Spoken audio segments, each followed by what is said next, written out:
Hello students.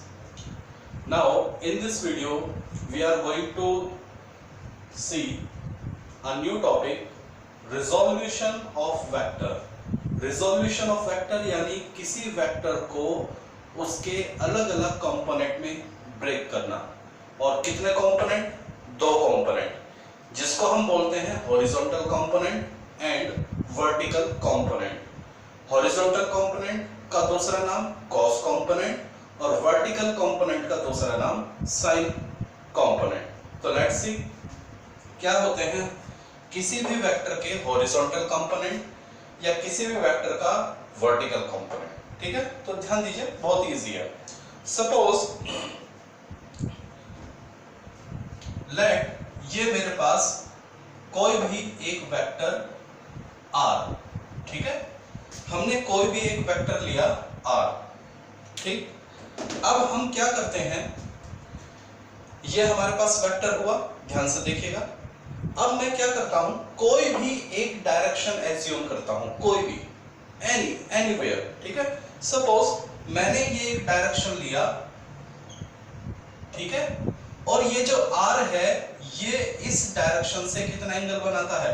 Theta, ठीक है। मैंने रैंडमली एक डायरेक्शन लिया और ये जो r है इस डायरेक्शन से, ठीक है, मान लीजिए मैं इसको नाम दे देता हूं OX। मैंने क्या नाम दिया डायरेक्शन को? OX। तो जो वेक्टर r है वो थीटा एंगल बनाता है किससे? OX से। क्या ये बात समझ में आ गई? चलिए हम क्या करते हैं, हमने एक और वेक्टर लिया दोबारा से r और हमने एक नई डायरेक्शन ली OP और मान लीजिए सपोज कीजिए ये एंगल हो गया 30 डिग्री और ये एंगल हो गया 70 डिग्री। क्या ये बात समझ में आ गई? चलिए हम फिर से वेक्टर लेते हैं r और हमने एक डायरेक्शन और लिया, मान लीजिए हम लेते हैं सपोज कीजिए रैंडमली ये इस तरह से, ठीक है। इसको मैं नाम देता हूं OS, ठीक है, और यहां ये एंगल है कितना? सपोज कीजिए ये है 10 डिग्री। तो क्या ये बात समझ आ गई? तो अगर आप इन तीनों डायग्राम को ध्यान से देखें, अगर आप इन तीनों डायग्राम को क्या ध्यान से देखें तो एक बात समझ में आएगी। देखिए r तो सेम है, r तीनों डायग्राम में r की डायरेक्शन सेम है। अगर आप देखेंगे तीनों डायग्राम में r की डायरेक्शन क्या है? सेम। देख लीजिए जो तीनों डायग्राम में r की डायरेक्शन क्या है? सेम है। ठीक है प्यारे बच्चों, बस मैंने क्या किया, यहां r क्या करता है? r तो कॉमन है, तीनों डायग्राम में r क्या है? कॉमन। डिफरेंट क्या है? यहां मैंने डायरेक्शन ली है OX, यहां पे डायरेक्शन लिया है OP और यहां पे डायरेक्शन लिया है OS। दूसरी डायरेक्शन तीनों डायग्राम में क्या है? डिफरेंट। अब r OX से कितना एंगल बनाता है? 30 डिग्री। r OP से कितना एंगल बनाता है? 70 डिग्री। और r OS से कितना एंगल बनाता है? 10 डिग्री।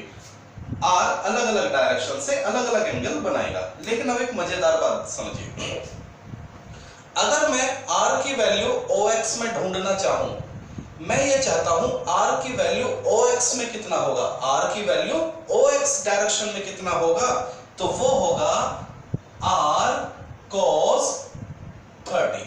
क्या ये बात समझ में आ गई? r की वैल्यू OX में कितनी होगी? r cos 30। अगर कोई आपसे पूछे r की वैल्यू OP में कितनी होगी, r की वैल्यू OP में कितनी होगी, तो वो होगी r cos 70 डिग्री। ओके। और अगर कोई आपसे पूछे r की वैल्यू OS में कितनी होगी, तो आप बोलेंगे r cos 10 डिग्री। क्या ये बात समझ में आ गई? ओके। तो क्या सीखा आपने, अगर कोई वेक्टर किसी भी डायरेक्शन से थीटा एंगल बनाता है, अगर कोई वेक्टर किसी भी डायरेक्शन से थीटा एंगल बनाता है, तो उस डायरेक्शन में उस वेक्टर की वैल्यू क्या होगी? Vector into cos theta. क्या ये बात समझ में आ गई? तो प्यारे बच्चों, ये जो cos में वैल्यू आती है इसको हम बोलते हैं कॉस कंपोनेंट या हॉरिजॉन्टल कंपोनेंट। बच्चों के दिमाग में ये ऐसा रहता है कि शायद हॉरिजॉन्टल कंपोनेंट हमेशा क्या होता है, हॉरिजॉन्टल होता है। ऐसा कुछ नहीं है, हॉरिजॉन्टल कंपोनेंट कहीं भी हो सकता है। क्या ये बात समझ में आ गई? देख लीजिए, इस R के लिए हॉरिजॉन्टल कंपोनेंट कहां है? OX डायरेक्शन में। इस डायग्राम में R का हॉरिजॉन्टल कंपोनेंट किस डायरेक्शन में है? OP में। इस डायग्राम में R का हॉरिजॉन्टल कंपोनेंट कहां है? OS में।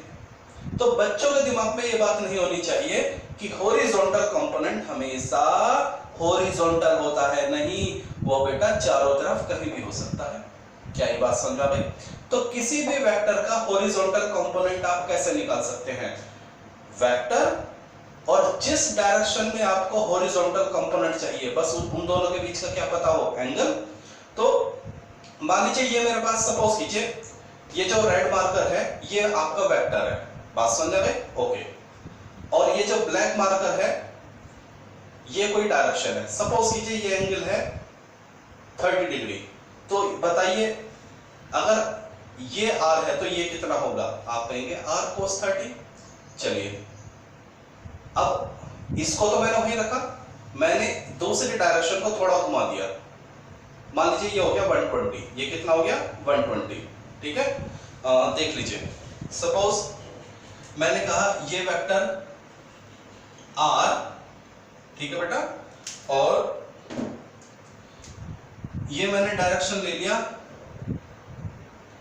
कोई भी मान लीजिए OQ डायरेक्शन ले लिया, और मैं कहता हूं ये एंगल है 120। तो बेटा आप इस R की वैल्यू OQ में बताओगे? आप कहेंगे सर बिल्कुल बता देंगे, R cos 120, क्योंकि आपको ये एंगल पता है। तो ये R cos 120 क्या कहलाएगा? Horizontal component. तो समझ में बात आ गई? जरूरी नहीं है कि हॉरिजॉन्टल कंपोनेंट हमेशा हॉरिजॉन्टल रहे, वो वर्टिकल भी हो सकता है, लेकिन कहलाएगा क्या? Horizontal component. तो जब भी आप वेक्टर की मल्टीप्लाई किससे कर दें? cos थीटा से, तो आपको उसका क्या मिल जाता है? Horizontal component. तो देख लीजिए, number 1, the value of vector in cos component। जब भी हम किसी वेक्टर की वैल्यू किस में निकालते हैं? cos कंपोनेंट में निकालते हैं। the value of vector in cos component is known as horizontal component। प्यारे बच्चों, क्या ये बात समझ में आ गई? तो अगर आपसे ये बोला जाए कि भाई किसी भी वेक्टर का हॉरिजॉन्टल कंपोनेंट निकालिए, तो कुछ नहीं करना है, वेक्टर की मल्टीप्लाई किससे कर देनी है? cos थीटा से। तो आपको क्या मिल जाएगा? उसका हॉरिजॉन्टल कंपोनेंट। और ये बात क्लियर हो गई? हॉरिजॉन्टल कंपोनेंट जरूरी नहीं है हमेशा हॉरिजॉन्टल रहे, वो कहीं भी हो सकता है। चलिए अब आगे बढ़ते हैं। इस वाले डायग्राम में देखिए, ये है मेरे पास वेक्टर R और एक डायरेक्शन OX।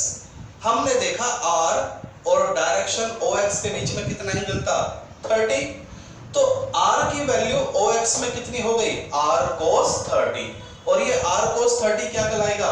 R का हॉरिजॉन्टल कंपोनेंट। ओके बेटा, अब मैं क्या करता हूं, मैं एक डायरेक्शन लेता हूं OY। मैंने एक डायरेक्शन लिया OY, और ये जो डायरेक्शन है OY मैंने इस तरह से लिया कि वो OX के क्या था? परपेंडिकुलर। ध्यान दीजिए, हमने एक डायरेक्शन लिया OY और ये OY किसके परपेंडिकुलर लिया? OX के। बस इस बात को मैंने फॉलो किया। ऐसे ही यहां मैंने क्या किया, एक डायरेक्शन लिया और वो डायरेक्शन किसके परपेंडिकुलर लिया? OP के।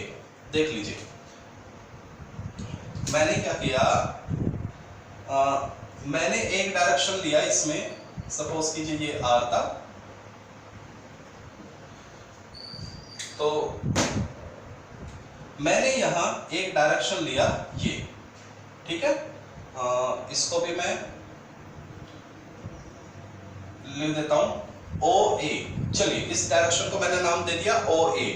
ओके, अब ये जो डायरेक्शन आपने लिया है OA, ध्यान दीजिए, ये जो डायरेक्शन आपने लिया है OA, इस डायरेक्शन का OA का R से कोई लेना देना नहीं है। बस हमने तो इसको कैसे लिया है, हमने इस बात का ध्यान रखा है कि जो OA है वो OP के क्या है, परपेंडिकुलर। ध्यान देखिए, इस डायग्राम में OY परपेंडिकुलर है किसके, OX के। इस डायग्राम में OA परपेंडिकुलर है किसके, OP के। इस बात समझा भाई। ऐसे इसमें मैंने क्या करा, मैंने इसमें एक डायरेक्शन ले ली, मैं इसको नाम देता हूं, मान लीजिए इसको मैंने नाम दिया T, OT, ठीक है। और मैंने OT कैसे लिया है, मैंने ये ध्यान रखा कि जो OT है वो परपेंडिकुलर होना चाहिए किसके, OS के। ऐसे ही मैंने यहां पर क्या लिया, एक डायरेक्शन लिया OQ, ठीक है। क्या आप मुझे बता सकते हैं कि यहां पर OQ देखिए कैसे लेंगे, यहां पर ये हो गया OQ। अब OQ के परपेंडिकुलर लीजिए, तो यहां दो काम हो सकते हैं, या तो आप ऐसे एज्यूम कर लीजिए, ठीक है, तो ये इसको मैं नाम देता हूं OU, OU perpendicular to OQ। बात समझा भाई। तो हमने क्या किया, हमने एक खास डायरेक्शन ली और उस डायरेक्शन को लेते वक्त मैंने इस बात का ध्यान रखा कि वो डायरेक्शन क्या हो, हॉरिजॉन्टल कंपोनेंट के परपेंडिकुलर हो। वेक्टर से कितना एंगल बनाती है उस बात का ध्यान नहीं, हमने इस बात का ध्यान दिया कि जो डायरेक्शन मैं लेने जा रहा हूं दूसरी, that must make angle 90 degree with the horizontal direction. Clear हो। यहां ये जो डायरेक्शन OY है, OA, OT, OU, ये कहलाएंगे वर्टिकल कंपोनेंट। बात समझा भाई, समझ लीजिए क्या होता है वर्टिकल कंपोनेंट।